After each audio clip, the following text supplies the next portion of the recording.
Okay, but what about Planet X? Oh, it's a reality. Yeah? Yeah. So what are they going to do about that? Well, apparently they are concerned about, you know the story. According to Sitchin and according to the Sumerians, it's a reality. Well, our astronomers apparently have concluded that it is indeed a reality. For almost a century, astronomers have been concerned and interested about what they called an intruder that seems to come and go from time to time, and they can measure it by the perturbations and the effects on other planets. They've known its existence for a long time, but they've never gone public about it. Well, in the early 80s, the JPL, the guys at Jet Propulsion Lab. Propulsion, used to call it Jack Parsons Laboratory. Yes. Which I think is probably where the original JPL came from. Yes. Because Jack Parsons established it. Anyhow, they sent out a couple of Pioneers satellites back in '82 just to try to determine if there was some truth to it. And the Pioneers apparently came back with data which said not only yes, but hell yes. And the Pioneers concluded, the Pioneer satellite data concluded. So, wow, astronomers were troubled by that. Whew. Could this thing be real? And well, what did they do?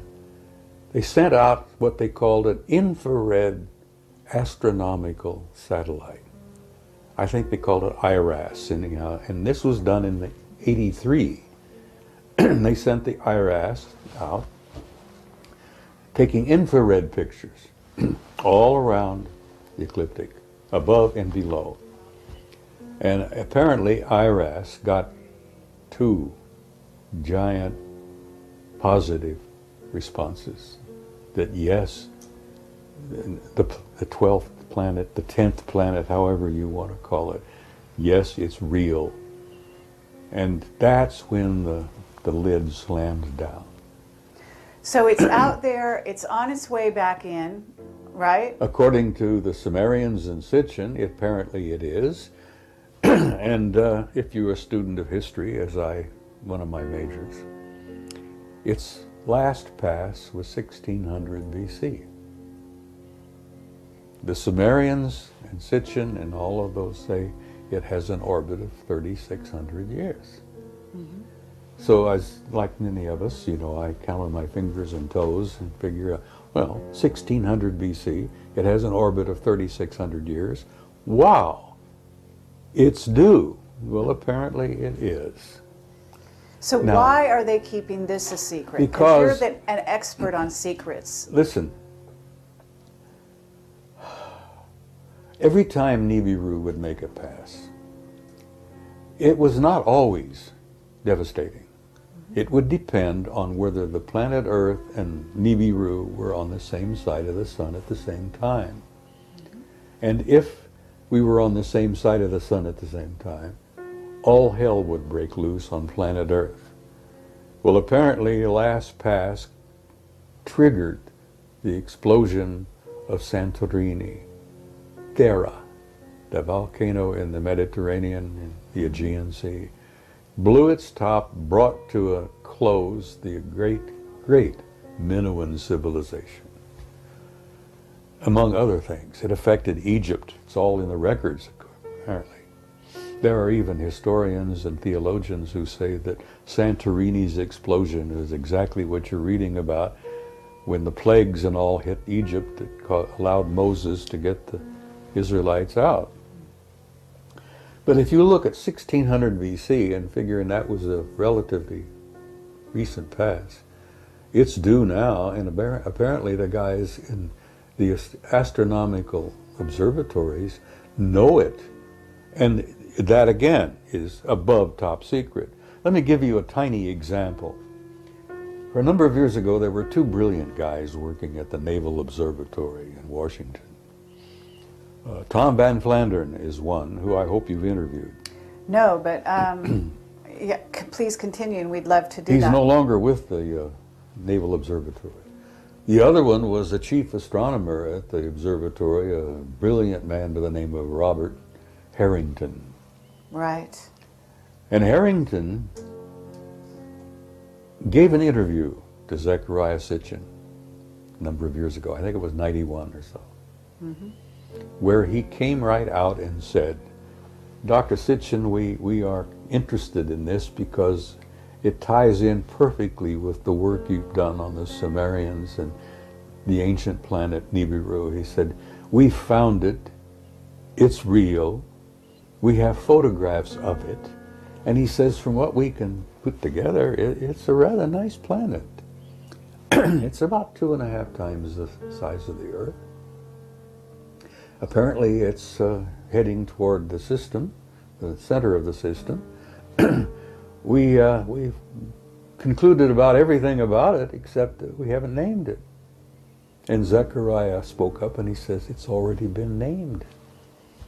He says, you simply call it Nibiru, as the Sumerians called it, the planet of the crossing. Mm-hmm. Well, Mrs. Sitchin and I were in agreement. I miss her. She died about a year ago. Mm. She was convinced that Robert Harrington had died because somebody bumped him off, because he had the courage to come out and give Zecharia this interview. I don't know whether you've seen it or not. It's on tape. No, I haven't seen it, but we interviewed Lucas Scantamburlo about this subject, and he's also talked about Robert Harrington. Yeah, well, Harrington gave the interview to Zecharia, and it's on a video called Are We Alone? Mm. And I think you can pick it up at the conference here next week. Okay. I have a copy, and I sent a copy to Neil Freer, who's a man you should interview. Okay, well, we're in touch with Neil. He's a very interesting guy. Oh, he's brilliant. He's a brilliant guy. He's brilliant. He just recently came out and admitted that he's had an intimate interrelationship with extraterrestrial intelligence since he was a child. Well, he's always talking about the Anunnaki. I do know this. Well, he wrote a book called Breaking the God Spell. Mm-hmm. And he has supported Zechariah's work for years. I have a question, Bob, if I may, about the provenance of this information, in the sense that Zecharia Sitchin's work is very well documented, and a lot of people watching this video will be very familiar with his books and with all the intelligent commentary about that. Are you saying that you have additional information based on your contacts within the Old Boys Network, or are you doing a neat presentation of... Many of my conclusions are my own, you know, and they, in many respects, correlate perfectly with Sitchin's work, which is, you know, Neil has told me, he says, you know, Zecharia really should get the Nobel Prize. But I don't know what they would grant it to him in what field. But he's such an outstanding scholar in what he's done, and the Earth Chronicles is what he calls all of his work. Well, I think there's 7 or 8 of them now. I have 2 questions. One's a minor one to do with celestial mechanics. And it's just something that I've never understood, and I've heard this question from many other people as well. That if Nibiru comes from the outer reaches of the solar system, it's going to be an icy rock, which isn't going to be the kind of place that any beings could live on or would want to live on. And researcher Andy Lloyd, who you probably have heard about, has theorized that what they're seeing in the photographs that you referred to as an orange object is actually a brown dwarf, with the possibility of Nibiru being one of its moons, if you like. And there's a lot of debate about how to apply what Sitchin seems to have been saying to the real practicalities of life on an icy rock out in the orbit of Pluto. And I wondered if you knew or had anything to say about that.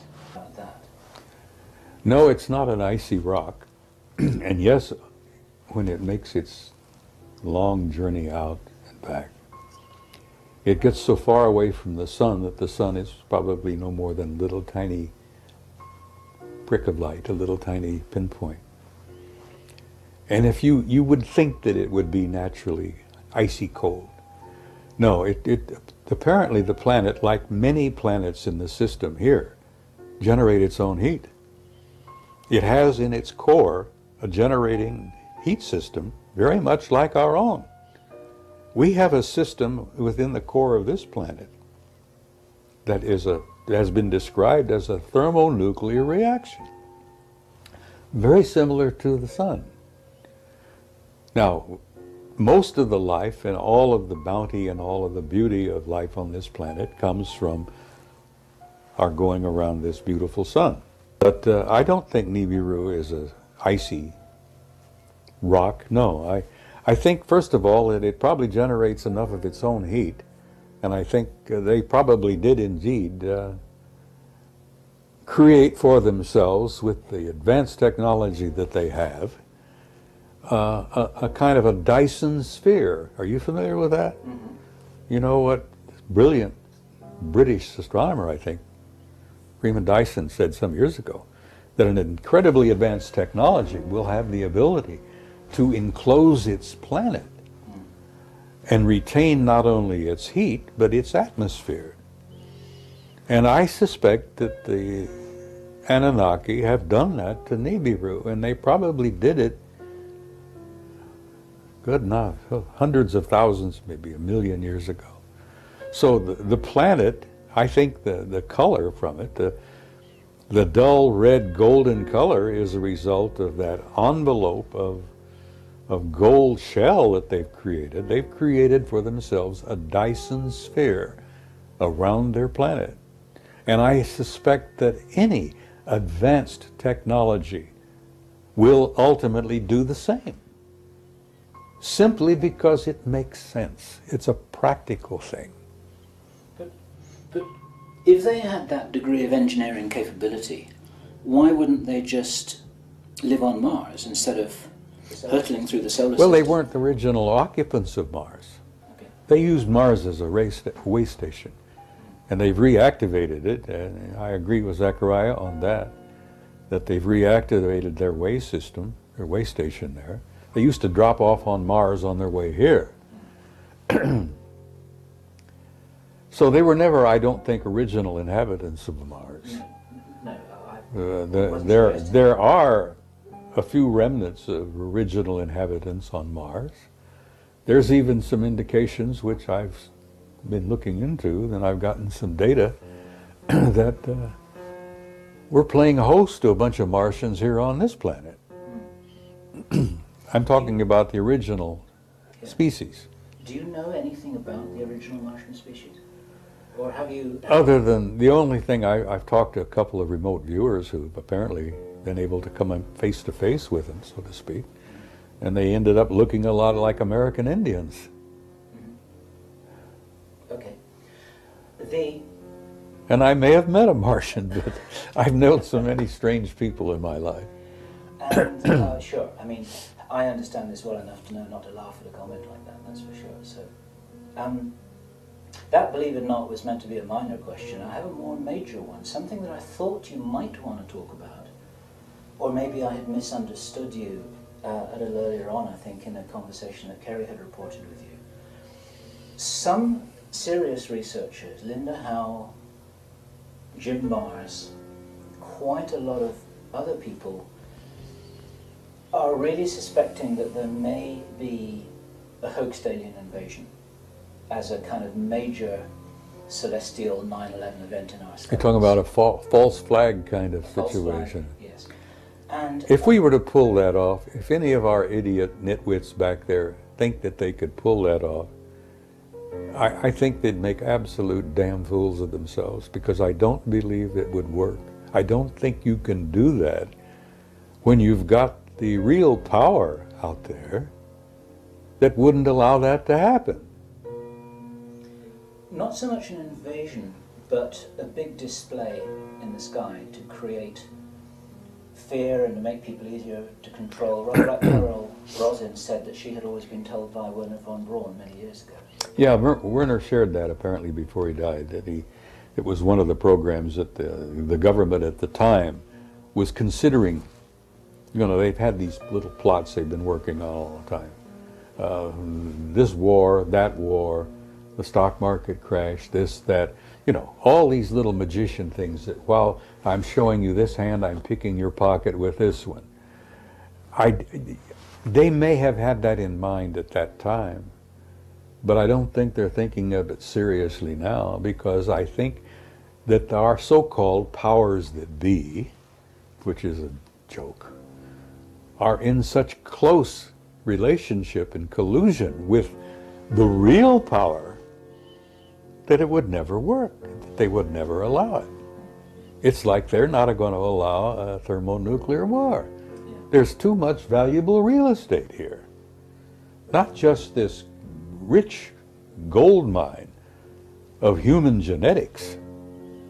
What a ripe reservoir we are of genes and, God, the whole species, plus all of the other fauna and all of the other flora.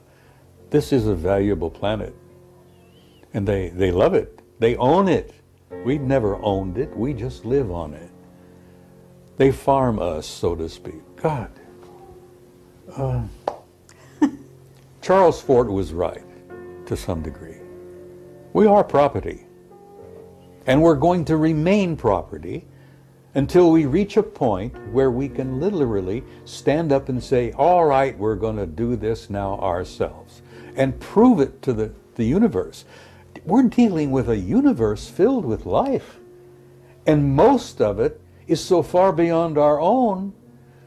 I used an analogy one time, and I said, they look upon us like we look upon headhunters in New Guinea. Now, you've seen the films, you know, History channels and all the rest. They're naked, they're running around with these stupid things on their penises and, you know, bones through their whatever. Pathetic, sad, primitive savages. They're not to be feared. They're not to be abused. They're to be nurtured and cared for. Well, the difference between some of them out there and us is the difference between us and these poor guys in New Guinea and those rainforests out there. Now, I joked about that, and then I learned later that that wasn't really a very accurate comparison. I learned later that I didn't even come close to an appropriate comparison. That the real comparison between many of them out there and us is closer to how we feel about the chimpanzee. And Bill, if you allow your mind to take those trips, and I know you do, there are creatures and life forms out there that are literally godlike. A lot of the remote viewers who've encountered them, and I've seen a few of them myself, look upon them as transcendentals. They manifest as living energy life forms, forms of light. They're the same kind that appeared when Jesus was walking around. Probably the same kind of guys that showed up with poor, Joseph Smith. I didn't know the history of the Mormon faith. Poor Joe had an event one time happening in his bedroom where two brilliant, beautiful, tall, glimmering, glistening beings of pure light appeared in his bedroom. Those are transcendentals. Now, the difference between them and us is between us and the rhesus monkey. So I think I'm getting close, maybe not, but I'm thinking I'm getting close to an analogy that may be more realistic. You know, I have nothing but hope because I'm an immortal being. I'm an infinite life form. If you could see me the way I really am, Bill, it wouldn't be in this pathetic body with the... It's only our bodies we're describing, not Oh, us. that's right. You know, this is just a shell. I've had it for 79 years. I've used it badly, and I've abused it over the years, and I'm beginning to pay the lessons, or the prices for that. But if you could see me as I can see you, and we are shimmering beings of light. Yeah. Absolutely. Totally. Well, okay, I have a question for you, because he's got a book out called End of Days. Yes. And in that book, he actually talks about Nibiru and the return, but he doesn't say that it's actually going to happen now. He says he thinks it's about 2060. That was his estimate. Okay, and so where does this information that you have and 2012, how do we put this all together? Because I'm going to say something about what you're telling us, because it's clear that you're something of an intelligence analyst yourself. You certainly have an incredible background. You can cross-correlate and so on. But you also have some insider contacts, and you also have contact with Anunnaki, as you said, all right? So where are you getting your information, and are they saying anything specific about what's happening 2012? Because I'm not so sure about Zachariah's conclusion. That's 2060, but apparently it could be before that. The Department of Defense is quite concerned about it, that there are entire sections of the Defense Department that are working on that subject particularly. The big question is, are we in it going to be on the same side of the sun at the same time? And some of our remote viewers have concluded that yes, it's going to happen this time. That we and it will be on the same side of the sun at the same time. And if the remote viewer, and they're getting their information from ETs, and much of my information from the same source. And yes, we're in for some bad times. And we're talking about while we're still here on the planet, because I don't know that we'd be alive during 2060. Well, I don't know whether I'll still be here or not. You know, I'll be 80 in March, and you know, I've got a ticket out of here. Right. I've got it Okay. stamped, I've got it paid. But I'm 9 years beyond my warranty as it is. No, but I think you're going to live quite a while. So what? Okay, so we've got this interesting thing going on, and we have a huge crackdown on anything to do with Planet X. It's Yes. been made the laughing stock. It's an amazing thing. Oh, the ridicule is. I mean, I think it supersedes even the ET ridicule. Oh, it does. It know, does. I think it's been so strong, and it actually has come, I would say, from the Vatican. Mm-hmm. So what are they so afraid of, number one? And number two, have you heard the theory that basically what has to happen is a protective shield is going to be put around the Earth such that this time it's actually not going to have the impact that it has in the past? I've heard that rumor in passing. And the technology exists to do that. What I have a suspicion is that much of what will transpire will be allowed to transpire. The Earth is not going to be destroyed, and the human race is not going to come to an end. But it is going to be a difficult period of time when it begins, and let me tell you, it has already begun.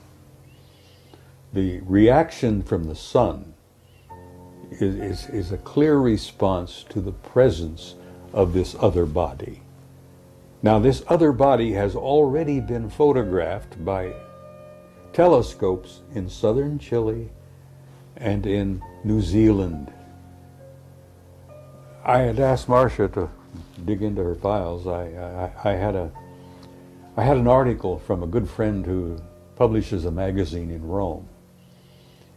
And Adriano, I don't know whether you know about Adriano Forgione, brilliant young man. Yes. Anyhow, he has connections with the Vatican. He has good friends who are Jesuit priests and astronomers. And the Vatican is concerned about it. Anyhow, Adriano sent me an article including 2 photographs that have been taken of Nibiru already. Taken by primarily, I think, this observatory in Chile. But they've taken pictures at an observatory in New Zealand as well. So it's close enough now that optical telescopes have pictures of it. And they're studying it carefully to try to determine, what is it they call it, the celestial mechanics of how everything moves. Well, if our remote viewers are correct, and the ETs have given us some rundown on it, it's going to be a difficult passing. Because we and it are going to be on the same side of the sun at the same time, and that means all hell's going to break loose. Now, they have the technology. We're talking about not only Anunnaki. There are intelligences out there that began 1 billion years ago, and they have technology that puts them in a category of what Kaku would call a Type 3 civilization. Mm-hmm. So that a Type 3 civilization has the technology to mitigate the passing of Nibiru. Now, whether they do that, as you say, put a protective shield around it, Nibiru has done that for itself. They have a protective shield around their planet, which is why in the photographs it comes out as kind of reddish gold. And apparently that's why they came here for the gold in the first place, because they were losing their atmosphere and they needed to seed gold particles in their atmosphere to keep the atmosphere from, they go on a long trip out there. Okay, but the Anunnaki are here, you're saying, and yet the Anunnaki are supposedly on Nibiru as well, or what are you thinking, or what's your sources telling you about this? The civilization, the Anunnaki civilization, is on the planet. But the Anunnaki are on this planet as well, all over the damn place, under the sea, at facilities that we know about, inside Mount Hayes in Alaska, inside Mount Perdido in the Pyrenees. There's one right in the middle of Australia, which is near Alice Springs. And what's the facility out there? Pine Gap. Pine Gap, yes, thank you, my friend. Pine Gap. And that happens to be the R&R facility, according to the remote viewers. What's R&R? I'm sorry. Rest and relaxation. That's what we used to call it in the military. The R&R facility for who? What, the Anunnaki? For the ET. Really? And the Anunnakis, yes. Pine Gap. And they're dealing with human beings. They need rest and relaxation. But anyhow, the rumor is that Pine Gap is primarily an R&R facility. Have you been there? I've been to Australia. I haven't been to Pine Gap, no. Would you lie to me? Sometimes, maybe, but not right now, no. Okay. No, I haven't been to Pine Gap. A lot of my work has been a result of analyzing and sifting and evaluating the work of others. That's what an intelligence analyst does. Takes data from a variety of sources, but I have some information that I have been provided from sources within the U.S. government that tell me that yes, they are deeply concerned about it, and they're worried sick about it, and they don't know what to do about it, because we don't have the power to do a damn thing about it. Is the estimated date, as best you are given to understand by your sources, in the next few years, rather than Sitchin's estimate of 2060? Well, let me tell you something about, you're talking about 2012? I'm talking, well, there are some serious Planet X researchers who say that we'll see the thing next year, and the thing's going to start. I think you may see it next year, but I don't think you're going to have the hell breaking loose until maybe about 2020. You're going to have a build-up of factors. It's not going to happen all of a sudden, just like that. You're not going to go out the front door and all hell's breaking loose. You're going to see a series of events taking place involving our geologic structures. You're going to have increased volcanic activity. You're going to have increased sunspot activity. We're at a low right now. Mm-hmm. But you're going to see tremendous sunspot activity. You're going to see tremendous geologic activity. The Ring of Fire will probably erupt. Now these are all going to be clues that all hell is coming, you know. You're going to have storms. The cyclones have been getting worse, and the hurricanes have been getting worse. And you're going to be having hurricanes showing up in places that they really haven't troubled us for a long, long time. So you're going to have a build-up, not slowly, but it's a consistent build-up of geological and weather and sunspot activities. And you're probably going to, the estimate that I've heard from people who have studied it is about 2020. Okay, but we have heard that Sitchin, as well-meaning as he may be, is working for the government. And my understanding would be is that they don't want this information out. So they're doing everything in their power to make sure that it's ridiculed, as we've observed. Kerry, what could the government or anyone else tell you? What could they say to you? Would they tell you that grab your hat, dig a hole, hang on? Would anything they say? Is that what the underground bases is all about? Well, I have always had the conviction, and I've put this together over the years, that the so-called elite, the creme de la creme, when they're self-designated, you know, they have been preparing for chaos for years. It initially was initiated by the thermonuclear threat with the Soviets. Underground, you know, fallout shelters where we could go. We have our own air conditioning. We can have our own food supplies and our own water supplies. That was a program that began that I worked very closely with when I was with FEMA over the years. I've been in underground facilities you wouldn't believe. Mm-hmm. And there are facilities everywhere that are not known. I mean, there's a big facility right under Fort Huachuca here in Arizona. I mean, a massive one. Never come out. I'm telling it now, but you know, there's a deep, deep, massive underground facility under Fort Huachuca. The Akusa crowd, all of us, Britain, US, Canada, New Zealand, Australia, are all like this. Whoever's in the White House and who's ever at Buckingham Palace, it don't matter. All right. The power behind the scenes has been running this damn thing since 1947. And Ike saw it, scared the hell out of him. He met the Anunnaki, that scared the hell out of him. So they're pulling our strings now like they always have. Okay. So what's your solution? What would you tell people? I mean, in facing the future, in trying to reinvent the future, certainly Marsha's working with people to become enlightened, to She's doing apply. a tremendous amount of work to help people make this transition. Kerry, we're not just going through a transition, we're going through a transcendent transformation, literally. A transcendent transformation. We're going to come out of this thing when it's all over with, totally different species. We're not going to be the same people we were in the past. And that's good. And it's going to hurt, and it's going to be painful. And I tell people, and I've said this repeatedly, don't get too uptight about it. You've been through hell before, you're going to through a bit of it again. But once it's over, once you've made that transition, we're going to have, hopefully, a new world, a new future, a new beginning. And I think that's the end of the great year that we're going through.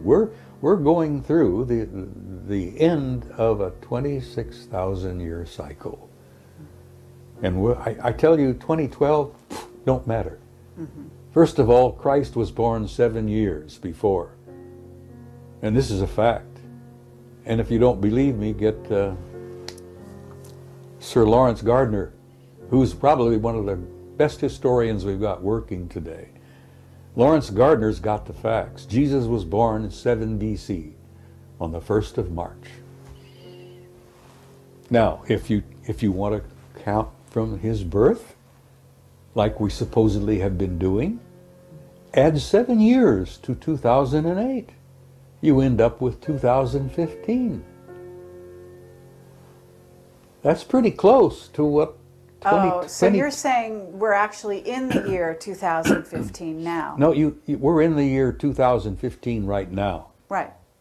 So Yes. that means that Nibiru, when you say it's coming in 2020, is actually due in about 5 years. Probably. So we're looking at 2013 by our calendar. Well, no later than 2017. I'll throw 2017 out, Okay. and you can take that to the bank. 2017. Now, Okay. that'll give or take a year or two, because the celestial mechanics, they haven't really worked it all out yet. We've got computers you wouldn't believe, but they're still trying to feed in some of the data. So is one of the remote viewers, you're in touch with Ingo Swan? I haven't been in touch with Ingo for some time, but Kerry, I've been doing some remote viewing. Right. I've even had a couple of out-of-body experiences. Mm-hmm. I've been doing a lot of meditating. When you step into that world, there is no time. Mm-hmm. And you can talk to anybody, everywhere, all at once. Mm-hmm. And now, that sounds silly to anyone who doesn't understand what I'm trying to say. Mm-hmm.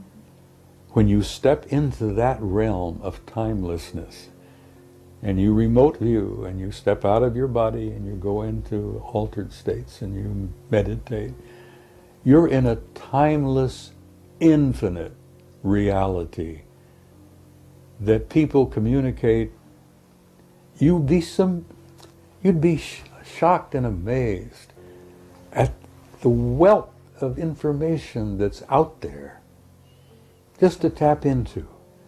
The old ones used to talk about the Akashic record. Mm-hmm. It's real. It's real.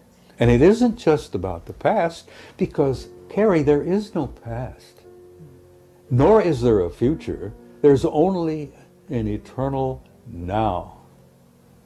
And a physicist sitting here in this room would say balderdash, because they wouldn't grasp for a minute what I'm trying to talk about. But old Ingo would. Yeah, absolutely. Well, I've been some of those places myself that you're talking about. I knew it, you see. And so I have to say you're absolutely right. And it's incredible pleasure for us to hear this from yourself. And I would like to, at this time, just open the floor and say, is there anything that we haven't covered here that you would like to talk about? And then, of course, we would also like to invite Bill to ask you some questions.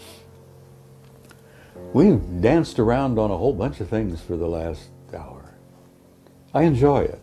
I enjoy chatting with you two guys. You're pleasant people. As I say, I'm an old codger, and you plug me in and turn me loose. There's no telling where I may end up. I've been around 79 years this trip. I've made a dozen or two previous trips, which amazingly I remember quite a bit about. When you start going into that timeless realm, you step into that infinite, which we're all part of. Memories of other lives come flooding into you sometimes. Mm-hmm. Oh God, the things I've seen, the things I've done, the places I've been, this life, are kind of shocking. The things I've done, the places I've been, and the lives I've lived before are beyond belief. I'm not boasting. This is not a boast. But I'm an old soul. I've been around on this planet a long time. And I amazingly remember it. Some of the memories I would rather not remember, because they're painful. Mm-hmm. Hell, I have memories of Sumer. I knew the Anunnaki back then. Worked with them. I was one of their products. I know them now. And I don't have any fear. In bringing this to a close, I would like to say to whoever is watching, get rid of the fear. You have nothing to fear. You are an immortal, timeless being who has an infinite future in a glorious universe that's so filled with beauty and life that we on this little tiny planet couldn't begin to grasp. But I say to people, don't be afraid, for God's sake. Gather around you those you love. Spread that love around. And go into tomorrow with courage. Because you've been through a hell of a lot worse before. So be hopeful, love one another, and have courage. And that's really all I have to say. Well, thank you, Bob Dean. It's really an honor and a pleasure. Thank you, Kerry Cassidy. I enjoyed every minute of it.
Okay, but what about Planet X?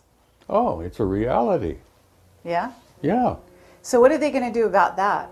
Well, apparently they are concerned about, you know the story, according to Sitchin and according to the Sumerians, it's a reality. Mm-hmm. Well, our astronomers apparently have concluded that it is indeed a reality. For almost a century, astronomers have been concerned and interested about what they called an intruder that seems to come and go from time to time, and they can measure it by the perturbations and the effects on other planets. They've known its existence for a long time, but they've never gone public about it. Well, in the early 80s, the JPL, the guys at Jet Propulsion Propulsion, used to call it Jack Parsons Laboratory. Yes. Which I think is probably where when the plagues and all hit Egypt, it allowed Moses to get the Israelites out. But if you look at 1600 BC and figuring that was a relatively recent past, it's due now, and apparently the guys in the astronomical observatories know it. And that, again, is above top secret. Let me give you a tiny example. For a number of years ago, there were two brilliant guys working at the Naval Observatory in Washington. Tom Van Flandern is one, who I hope you've interviewed. No, but yeah, please continue, and we'd love to do He's that. no longer with the Naval Observatory. The other one was the chief astronomer at the observatory, a brilliant man by the name of Robert Harrington. Right. And Harrington gave an interview to Zecharia Sitchin a number of years ago, I think it was 91 or so, where he came right out and said, Dr. Sitchin, we are interested in this because it ties in perfectly with the work you've done on the Sumerians and the ancient planet Nibiru. He said, we found it, it's real, we have photographs of it, and he says from what we can put together, it's a rather nice planet.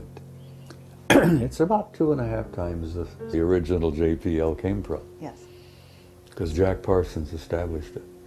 Anyhow, they sent out a couple of Pioneers satellites back in '82 just to try to determine if there was some truth to it. And the Pioneers apparently came back with data which said not only yes, but hell yes. And the Pioneers concluded, the Pioneer satellite data concluded. So, wow, astronomers were troubled by that. Whew. Could this thing be real? And well, what did they do? They sent out what they called an infrared astronomical satellite. I think they called it IRAS anyhow, and this was done in '83. They sent the IRAS out, taking infrared pictures all around the ecliptic, above and below. And apparently IRAS got 2 giant positive responses that yes, the 12th planet, the 10th planet, however you want to call it, yes, it's real. And that's when the lid slammed down.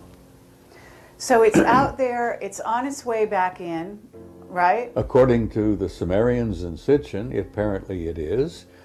And if you're a student of history, as one of my majors, its last pass was 1600 BC. The Sumerians and Sitchin and all of those say it has an orbit of 3,600 years. So as like many of us, you know, I count on my fingers and toes and figure out, well, 1600 BC, it has an orbit of 3,600 years. Wow, it's due. Well, apparently it is. So Now, why are they keeping this a secret? Because you're an expert on secrets. Listen, every time Nibiru would make a pass, it was not always devastating. It would depend on whether the planet Earth and Nibiru were on the same side of the sun at the same time. And if we were on the same side of the sun at the same time, all hell would break loose on planet Earth. Well, apparently the last pass triggered the explosion of Santorini, Thera, the volcano in the Mediterranean and the Aegean Sea, blew its top, brought to a close the great Minoan civilization. Among other things, it affected Egypt. It's all in the records, apparently. There are even historians and theologians who say that Santorini's explosion is exactly what you're reading about